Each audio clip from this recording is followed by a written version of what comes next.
महाभारत में द्रौपदी की भूमिका बहुत ही अहम थी। द्रौपदी पांचाल देश की राजा द्रौपदी की पुत्री थी, इसलिए उन्हें पांचाली भी कहा जाता था। द्रौपदी का एक नाम यज्ञसेनी था, क्योंकि वे यज्ञ की अग्नि से उत्पन्न हुई थी। आओ जानते हैं आज हम द्रौपदी के जीवन के 5 ऐसे रहस्य जिससे आज भी बहुत से लोग अनजान हैं। दोस्तों, आप सभी का स्वागत है श्री राधे किशोरी चैनल पर। अगर आप इस चैनल पर नए आए हो तो हमारे चैनल को सब्सक्राइब करके एक बार प्रेम से बोलिए राधे राधे। चलिए दोस्तों, बिना किसी देरी से रहस्य को शुरू करते हैं। द्रौपदी का पहला रहस्य। लोक कथाओं के अनुसार मान्यता है कि द्रौपदी का चीरहरण हो रहा था, तब 2 पुण्य कर्म उसके काम आए थे।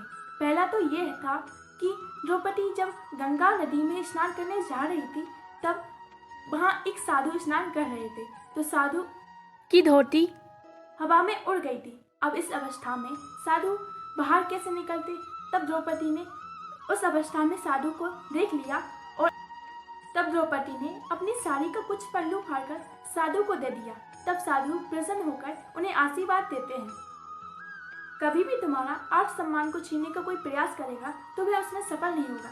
और दूसरी कथा के अनुसार श्री कृष्ण द्वारा सुदर्शन चक्र से जब शिशुपाल का वध हुआ, उस समय श्री कृष्ण की उंगली कट गई थी। उंगली कटने पर श्री कृष्ण का रक्त बहने लगा। तब द्रौपदी ने अपनी साड़ी फाड़कर श्री कृष्ण की उंगली पर बांधी थी। इस कर्म के फलस्वरूप श्री कृष्ण ने द्रौपदी को वादा किया था कि वह इस साड़ी के टुकड़े की कीमत जरूर चुकाएंगे। इन कर्मों की वजह से श्री कृष्ण ने द्रौपदी की साड़ी को इस पुण्य के बदले ब्याज सहित इतना बढ़ाकर लौटा दिया कि द्रौपदी की राज बच गई। द्रौपदी का दूसरा रहस्य। महाभारत में उल्लेख मिलता है कि द्रौपदी 5 पांडवों की पत्नी थी, लेकिन वह अधिकतम 14 पतियों की पत्नी बनकर रह सकती थी। इसका कारण उसके पूर्व जन्म से छिपा है। पूर्व जन्म में द्रौपदी राजा नल और उनकी पत्नी दमयंती की पुत्री थी। उस जन्म में द्रौपदी का नाम नरयनी था। नरयनी ने भगवान शिव से आशीर्वाद पाने के लिए कड़ी तपस्या की।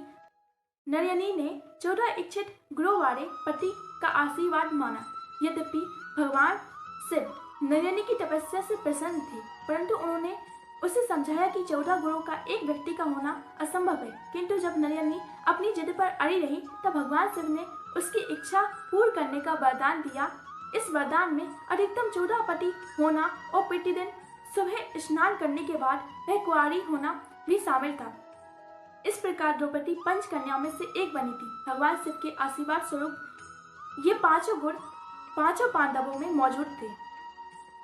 क्या आप जानते हैं कर्ण, कृष्ण और द्रौपदी में कुछ समानता थी? द्रौपदी का मूल नाम कृष्णा था। द्रौपदी का नाम कृष्णा इसलिए था क्योंकि वह सावली थी। भगवान श्री कृष्ण और द्रौपदी अच्छे मित्र थे। कहते हैं कि भगवान श्री कृष्ण का शरीर बहुत ही ज्यादा कोमल था और युद्ध के समान वह बहुत ज्यादा विस्तृत हो जाता था और कठोर हो जाता था। लेकिन द्रौपदी को जब क्रोध आता था तो उसका शरीर भी बहुत कठोर हो जाता था। कहते हैं यही खासियत कर्ण और द्रौपदी के शरीर में भी थी। द्रौपदी का चौथा रहस्य। क्या द्रौपदी कर्ण और श्री कृष्ण से प्रेम करती थी? ऐसा अन्य लोक कथा के अनुसार कहा जाता है और ये ज्यादातर फैलाई गई बातें हैं, क्योंकि इसमें कोई सच्चाई नहीं है। महाभारत के वन पर्व में इस बात का उल्लेख मिलता है।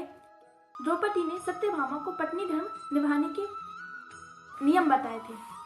और दूसरी बात, महाभारत में इस बात का उल्लेख मिलता है कि महर्षि वेदव्यास ने द्रौपदी की तुलना माता लक्ष्मी के अवतार रुक्मिणी से की है, तो उन पर शक करना तो बहुत बड़ा अपराध है। और जो बाद में लिखी गई लोक कथा हैं, उन पर विश्वास करने से अच्छा है कि जो मूल महाभारत है, जो महर्षि वेदव्यास जी और श्री गणेश जी ने लिखी है, उस पर विश्वास करें तो ज़्यादा अच्छा है। द्रौपदी का 5वां रहस्य। द्रौपदी को कई देवियों का अवतार बताया गया है। उन्हें कहीं महाकाली का अवतार बताया गया है, तो कहीं देवराज इंद्र की पत्नी सची देवी का, और माता सीता की छाया मूर्ति का अवतार बताया गया है, तो कहीं उन्हें नलिनी का अवतार बताया गया है। दोस्तों, आप सभी को ये वीडियो कैसी लगी हमें कमेंट करके बताएं, और ऐसे ही वीडियो देखने के लिए हमारे चैनल को सब्सक्राइब करना ना भूलें। राधे राधे।